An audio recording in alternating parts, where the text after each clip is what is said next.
Another fun one, 1 o'clock Sunday afternoon. Seattle Seahawks at the Jacksonville Jaguars. Jags favored by 1.5 here, over under 47.5 from our friends over at FanDuel. Jags coming off of that big win. Two heartbreakers either way are exciting wins for Jacksonville on their end. Heartbreaker for Seattle with the late interception from Sam Darnold to lose to the Tampa Bay Bucks. Now traveling across the country to Jacksonville. Can the Jags keep it up? By the way, Jags made a trade yesterday, trading starting corner. This was a fascinating trade, a rare starter-for-starter trade among, first off, a 4-1 Jags team, but two teams who have a good defense as well. Yeah. Right? So two defenses that are playing well, both trade a starting corner. Tyson Campbell from Jacksonville to Cleveland, and Greg Newsome going from the Browns to the Jags. They also exchanged late-round draft picks. Yeah, I don't know what to make of that trade. As you said, it's a very unusual dynamic. We'll talk about it a little bit right now, really quick, because the Browns are up later. The Browns got some cost control on Tyson Campbell because he's already signed his second contract. The signing bonus is paid for, so you get a relatively cheap starting caliber corner who has size, length, speed, probably plays man coverage better than zone. The Jags played a ton of man last year. They're morphing more into a zone team. Greg Newsome's contract is up, and I think where it's good for Cleveland, if you look at their depth chart, they don't have a whole bunch of their starters signed for next year relative to the rest of the league. Cleveland's been in this really rough spot because the Watson contract has ruined almost everything. Not ruined, but forcing them to dig their way out of it. They were digging their way out of it with the extra draft picks for next year, and now it's like they've secured a starter for next year, whereas with Newsome, they would have to pay him and probably pay him more over time because the signing bonus was still needed to be paid. So I think from Cleveland's perspective, they might get a better scheme fit and at least somebody who's tied up beyond this year, where at the end of the season they have to figure out 4/5 of their offensive line and some other defensive starters and figure out what they're going to do there. From Jacksonville's perspective, they get an early look at a free agent in Newsome who might fit their scheme better as well and had his ups and downs with Cleveland these last couple of years. Yeah, but you're also trading away a guy that you've got under contract for that period of time. You have the benefit of the contract that Cleveland are potentially keen on, even if it's not the ideal scheme fit. It's just it's unusual because it's kind of risky for both sides in different ways. It is. I mean, I get it. I think I get it more from Cleveland's side, unless it was just, hey, we don't think Campbell fits here, right? With the new system, and Newsome does. Yeah. So could be a win-win, could be a lose-lose for both teams. Who knows? Final analysis on that. Anyway, it's a fun game here. Sam Darnold's number one in like every metric. Yeah. That you're looking at. Let's look. Shout out to Sam Hoppin on Twitter. He's got a lot of. I printed out some of his stuff. Hard copy. Got it. So I could read it. It's easy to access. Sam Darnold, per Sam Hoppin, who's accumulated all these stats, and I don't think he would lie. Why would he? Number one in PFF grade, 91.2. Sam Darnold here. Number one in EPA per play. Now there's 900 EPA per plays out there. I don't know which one this is, but he's almost all of them, I believe. Yeah. Success rate, including, by the way, adjusted EPA per play. Number one in that too. CPOE, that's completion percentage over expectation. Someone needs to do a study on this stat. So this stat, completion, really quick. We're going to be here all day. Completion percentage over expected. This stat is essentially saying you throw the ball down the field, this is expected to be 60% completions, and you completed it, therefore you've earned like 40% above expectation for that one play, whatever. For some reason, Russell Wilson was really good at this stat when he was in Seattle. Geno Smith was really good at this stat when he was in Seattle.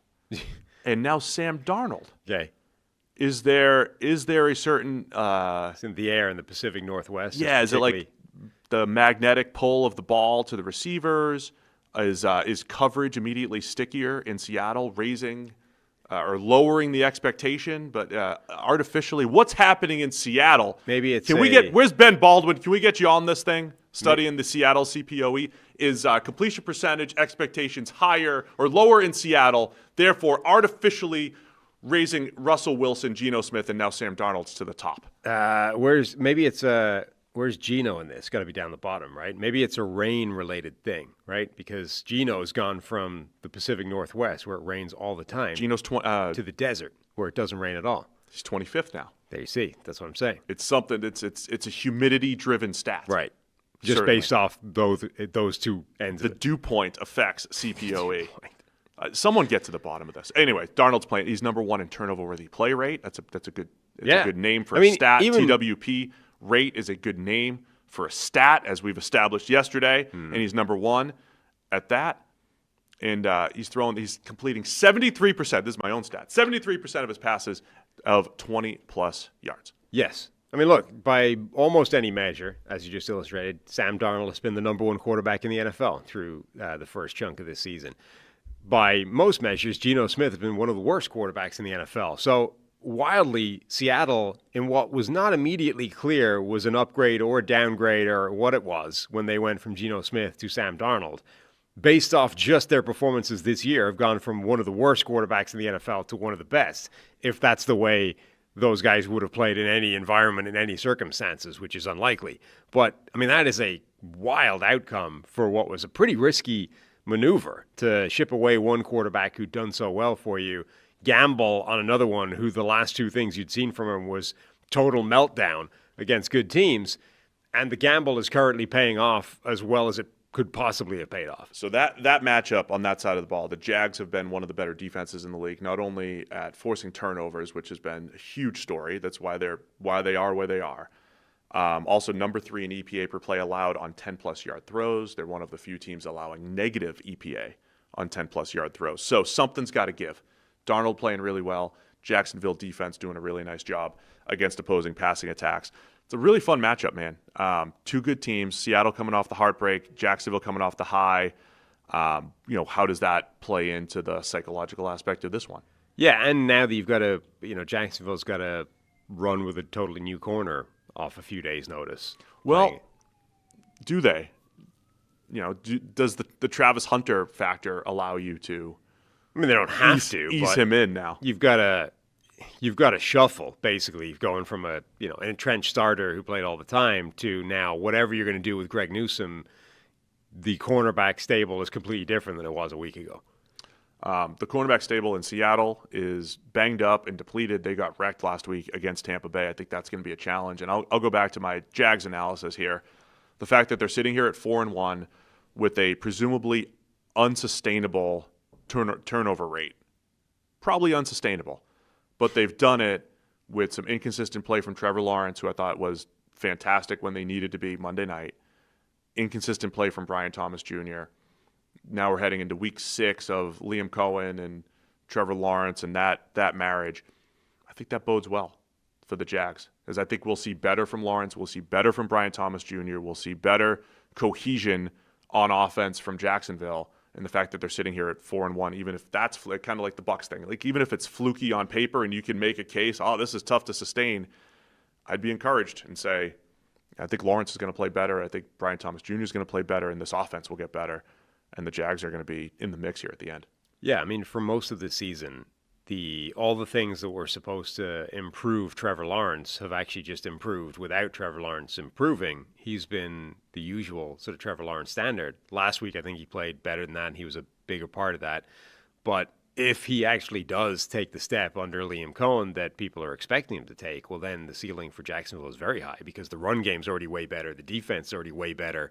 Like all these other ancillary elements are already, light years better than they've been in the past under the new regime. Jags are plus 1.6 turnovers per game, turnover margin per game. Second in the league behind only the Steelers, who have a negative point differential, by the way, which we'll talk about in a second. All right, man. Anything else on this game? It's a fun matchup. Again, I'm worried about Seattle's injuries on that side of the ball. Their defensive line can do some damage every single week, but the Jags have done a pretty nice job in pass protection overall. There's a lot of good matchups in this one. Yeah, Seattle's secondary is banged up, but their defensive front is very good, and they can cause some problems. It's difficult to know what the balance of that is because, if Jacksonville, if their pass protection can hold up, and then get the ball in the air, theoretically they could be able to attack that Seattle secondary, the corners in particular. You know, they just showed some signs of life and connection with Trevor Lawrence and his receivers. The Brian Thomas Jr. thing, Travis Hunter had his best game as a receiver as well. Like, we're starting to see signs Yeah, the that Hunter connection may aspect be too. there. All right, man, where are you going to go with this one? Jags by 1.5. You said you're taking all the road favorites. So, well, the Jags are favored in this one. oh, that's right. I might have switched this one. The Anyway. the next 4 are road favorites, though. That's where you're. Oh, plus I'm taking the road team to cover. Yeah, So that's what it is. Seattle on the road. I'll take the Jags. I'm going to take the Jags to cover the 1.5, as will Harry, believing in the Jaguars this week. Thanks for watching all the way to the end of the video. Check the Mic is live every Monday, Wednesday, and Thursday, so be sure to hit the subscribe button so you don't miss a thing. And the all-knowing algorithm is convinced you'll also like these videos. And who are we to argue?